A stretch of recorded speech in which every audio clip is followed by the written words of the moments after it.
দর্শকগণ, পূর্ব মল্লিকপাড়া নিউজে আপনাদের সবাইকে স্বাগত। এই যে দেখতে পাচ্ছেন কিছু ছেলেপেলের দল এখানে বসে রয়েছে।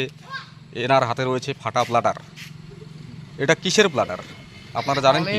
এটা ফুটবলের প্লাটার। সেই ফুটবলটির মালিক মিস্টার ঋষভ ঠাকুর কিছুক্ষণ আগে একটি টোটো দুর্ঘটনায় বলটি ফেটে গিয়ে এমন অবস্থা হলো। ঋষভ ঠাকুর, আপনার বলটি একটু ভালো করে দেখাও। এই দেখুন বলটির অবস্থা। ঋষভ তার জন্য খুবই মর্মাহত, দুঃখিত। তাদের এতক্ষণ ধরে যে খেলাটা খেলছিল তারা সেটা নষ্ট হয়ে গেল। সবাই তার জন্য এখানে বসে বসে শোক পালন করছে। আর এদিকে এই যে বাবান দাঁড়িয়ে রয়েছে, ক্যামেরা দেখলেই বাবান দৌড়ায় শুধু।